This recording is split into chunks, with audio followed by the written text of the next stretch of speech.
السلام عليكم ورحمة الله وبركاته، كل عام والجميع بكل خير. سمعنا الحدوتة والدوري في متعوبة ونزل بالهليكوبتر وحاجات حلوة كتير، واحتفلنا واحتفلنا وحفلنا، ولسه هنحتفل ولسه هنحفل وهيتحفل علينا وهننكش وهنتنكش.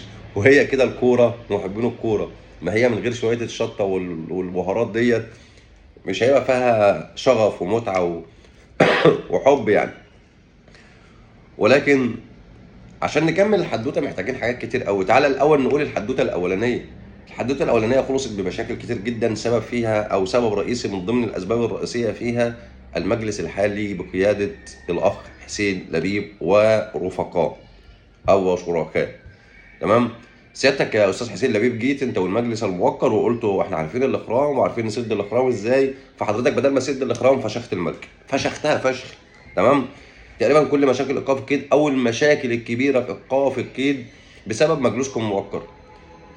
حد زي صلاح مصدق ده كان الوداد كان عايز ياخده وكان هيدفع لك تقريبا 150 الف دولار باعاره بنيه البيع عشان يلعب معاهم في كاس العالم للانديه. سيادتك قلت لا ورفضت. هو بقى طالب منك معرفش 800 الف دولار ولا كام الف دولار، وايقاف تاديبي لمده فترتين، وغالبا ممكن ما يتشالش او الامل ضعيف جدا فيه انه يتشال. تمام.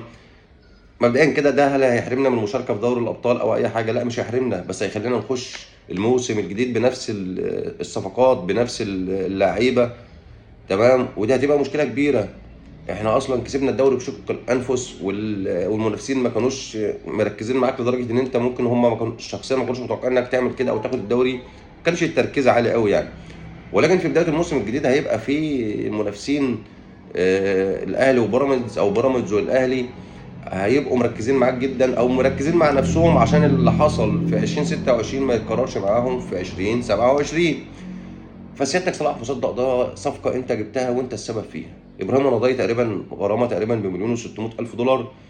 الولد كان عايز يمشي وقعد مع ابو واحد السيد وكانت في جلسه وتقريبا كان محتاج مبلغ تقريبا اعتقد اقل من 200 الف دولار، والاخ حسين لبيب تقريبا رفض يدفع يعني، فجاب عليك مليون و600 الف دولار. فتقريبا معظم القواضي الكبيره دلوقتي او المبالغ الكبيره انتوا السبب فيها بفشلكم الاداري. وده مش اول ملف تفشلوا فيه. الارض اتسحبت في ارض جديده ما بتطالبوش بكم عشان تاخدوها فمش عارفين تخلصوها. فالارض الاولانيه والارض الثانيه المفروض تاخدوها، انتوا سبب في الملف. الاخ زيزو اللي انا شخصيا قلت عليه خاين وكذاب، مش هوضح تاني خاين وكذاب ليه، بس قبل زيزو انتوا السبب في فشل اداره الملف. وما تجيش تقول لي بعض الناس تقول لك ايه، اصل مجلس اداره الزمالك ماشي ورا الجماهير وورا السوشيال ميديا جماهير الزملكاويه. لا يا بيه، جماهير الزمالك كانت بتقول لك يا تجدد له يا تبيع له. جماهير الزمالك ما قالتلكش لا لازم يفضل، ما حصلش. الجماهير الزملكاويه كانت بتقول لك مش عارف تجدد له بيعه عشان تستفاد بيه، عشان ما يطلعش على مش عارف من على كوبري ايه الكوبري ايه وينزل مجاني، وده اللي حصل. فما تلبسهاش في ايه جمهور الزمالك.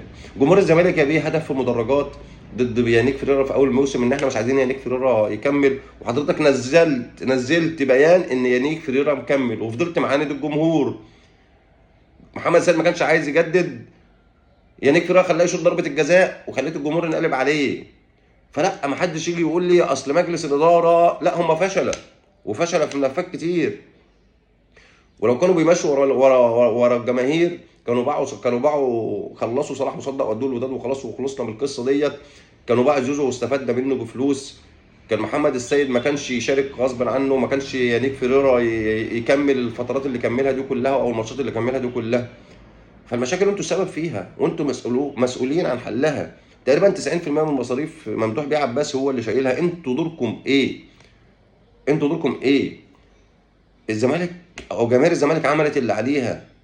ابلكيشن زملكاوي نزلته بقى تقريبا داخل له اكتر من 50 60 مليون جنيه. حل مشكلتين ايقاف قيد ولسه بيحل مشاكل تانية. انتوا جايين تتفرجوا؟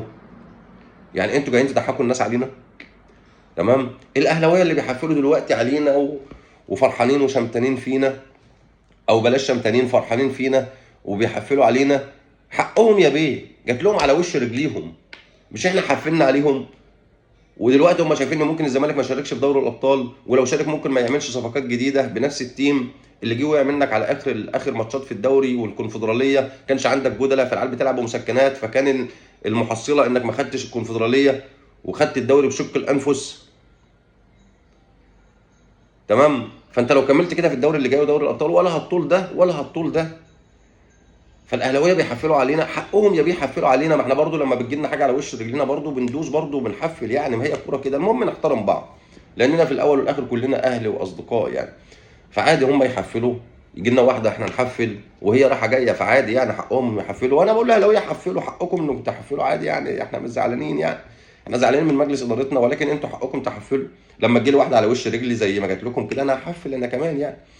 فمجلس الاداره الموقر، او مجلس الاداره اللي كان هيسد الاخرام وفشخها فشخا شديدا، حلوا المشاكل قدامكم فتره بسيطه. شخصيا والله ما عندي ثقه فيهم ان هم يحلوا اي مشاكل اصلا يعني. ولو اعتمد على مجلس الاداره، اعتقد ان احنا هنخش الموسم الجاي بنفس الصفقات بنفس الفريق، تمام، عشان ننافس احنا نخش المربع الذهبي يعني، ده لو دخلناه يعني.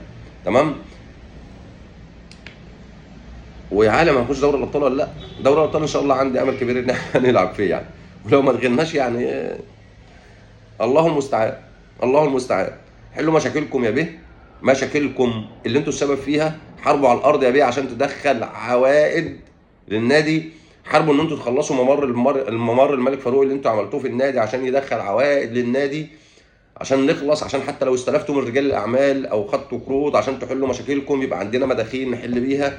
خش دوري الابطال قوي يا بيه عشان يبقى في رعاه، عشان يبقى فيه معلنين، عشان تنافس على دوري الابطال. دوري الابطال كم فرقه فيه ممكن تنافسك يعني. انا شخصيا شايف بيراميدز، صن داونز، اورلاند، اعتقد دول اقوى المنافسين معاك ممكن يبقوا في دوري الابطال. اكيد هتبقى في منافسين تانية، ولكن وجهه نظري دول اقوى المنافسين معاك في دوري الابطال. فالموضوع مش صعب.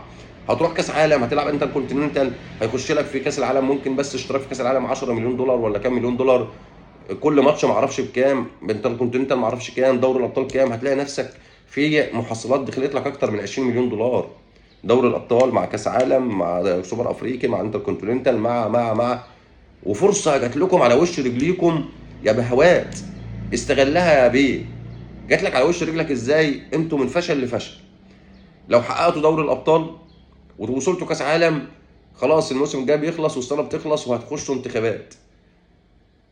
حته بقى انك تبروز بس ان انت رجعت دوري الابطال بعد كام و20 سنه وخدته وهتلعب كاس عالم، واول مره الزمالك يلعب في كاس عالم. ما احنا منحوسين يعني، حظنا الله اكبر علينا يعني. اول مره نشارك في كاس عالم، الرعاه ما اعرفش راحوا فين فما شاركناش. فانت كمجلس اداره تبقى اول مره تشارك في كاس عالم للانديه وانت اللي حققت كده، هيبقى دعم كبير ليك انك تنجح في الانتخابات اللي جايه. مع انك والله ما تستحقها اصلا على الفشل اللي انت عملته في الدوره الحاليه يعني. عموما ما تقعدوش الجماهير على اعصابها اكتر من كده.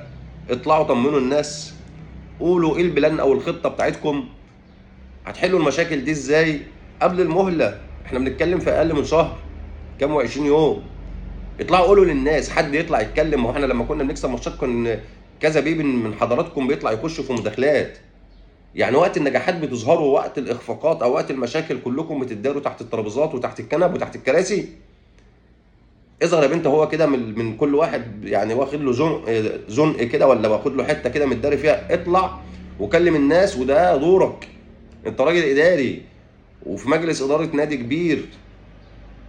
اطلع وواجه الناس وقول للناس ايه الخطه بتاعتكم. ولو مش قادر اطلع قول معناش يا بيه قرشينات ومش هنقدر نحل، واخيرا دوري المصري ومش هنعرف نشارك في دوري الابطال ومش هنعرف نجيب صفقات ومش هنعرف نجيب مدير فني اجنبي. مدير فني اجنبي انا شخصيا معتمد جمال من الناس المحترمه جدا، واللي انا شخصيا كنت معجب بيه. هو لاعب لسه كان هو طالع وكان لاعب جامد، ولكن ظروف الاصابه بعدته.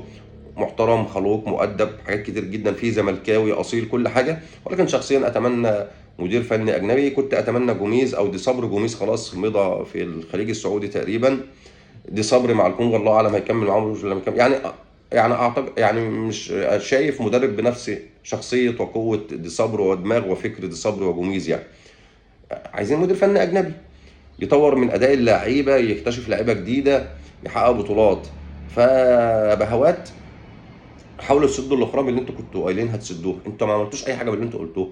الصوره الذهنيه انتوا بوظتوها، ده انتوا خليتوها ملوخيه. الصوره ازاي هنصلح الصوره الذهنيه؟ هنصلح الصوره الذهنيه. انتوا خليتوها ملوخيه على عباسيه، وخليتوا الناس يا جماعه، الناس بقى هتروح العباسيه، يعني في بعض الجماهير ممكن تروح العباسيه، فصلحوا الصوره الذهنيه عشان الناس ما تروحش العباسيه. دمتم جميعا بخير، السلام عليكم ورحمه الله وبركاته.